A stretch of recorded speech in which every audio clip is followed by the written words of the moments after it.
মানুষ প্রতিদিন সবচেয়ে বেশি ব্যবহার করে পানি, আর সেই পানিই যদি হয় দুর্গন্ধযুক্ত, ময়লা ও জীবাণুযুক্ত, তাহলে আমাদের স্বাস্থ্য কোথায় দাঁড়াবে?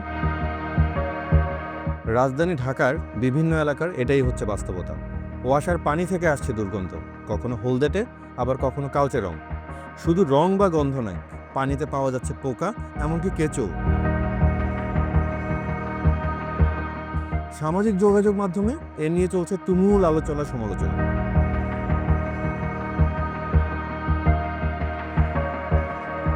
জনস্বাস্থ্য বিশেষজ্ঞরা বলছেন এই পানি সরাসরি ব্যবহারে ডায়রিয়া, টাইফয়েড, স্কিন ডিজিজ সহ নানা রোগে আক্রান্ত হওয়ার সম্ভাবনা অনেক বেশি। নাগরিকরা বলছেন এসব অভিযোগ জানানো হয়েছে ঢাকা ওয়াসাতেও। তবে ওয়াসা কর্তৃপক্ষ এর দায় নিতে নারাজ। তাদের দাবি, ওয়াসার সরবরাহ করা লাইনে পানির কোনো সমস্যা নেই। পাইপলাইনে পানির নমুনা পরীক্ষা করে তারা এমন কোনো সমস্যা পাননি বলেও দাবি করেন। ওয়াসার পক্ষ থেকে বলা হচ্ছে লাইনে পোকা জন্মানোর কোনো সুযোগ নেই। তাদের ধারণা, অভিযুক্ত এলাকার কোনো বাড়ির পানির ট্যাঙ্কে পোকা জন্মে থাকতে পারে, অথবা অন্য কোনো ফাটা বা উৎস থেকে এই সমস্যা দেখা দিতে পারে। গণমাধ্যমের সঙ্গে এই বিষয়ে কথা বলেন ঢাকা ওয়াসার উপব্যবস্থাপনা পরিচালক একেএম শহীদ উদ্দিন। তিনি বলেন, ওয়াসার ওয়াটার ট্রিটমেন্ট প্ল্যান্টগুলোর পানি নিয়মিত পরীক্ষা করা হয়, সেখানে কোনো সমস্যা পাওয়া যায়নি। তিনি আরও বলেন, ঢাকায় প্রতিদিন 285 থেকে 290 কোটি লিটার পানি সরবরাহ করা হয়, যার মধ্যে সামান্য কিছু এলাকা থেকে অভিযোগ এসেছে। তার মতে, অধিকাংশ বাড়ির ওয়াটার রিজার্ভার নিয়মিত পরিষ্কার না করার কারণে এসব সমস্যা দেখা দিয়েছে। গত কয়েকদিনে প্রায় 40টি অভিযোগ পেলেও সরবরাহ করা লাইনের পানিতে কোনো সমস্যা পাওয়া যায়নি।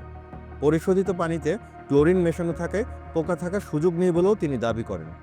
মাঠ পর্যায়ে তথ্যের ভিত্তিতে ওয়াসার জোনাল অফিসের প্রকৌশলী বদিউল আলম বলেন, আমরা অভিযোগ পেয়ে বিভিন্ন বাসাবাড়িতে গিয়েছি এবং ওয়াসার পাইপলাইনের পানি স্বচ্ছ এবং জীবাণুমুক্ত পেয়েছি। সম্ভবত বাড়ির ট্যাঙ্ক পরিষ্কার না করার কারণে পোকা জন্মেছে। এ বিষয়ে সাম্প্রতিক সময়ে ঢাকা ওয়াসা একটি গণবিজ্ঞপ্তি জারি করেছে।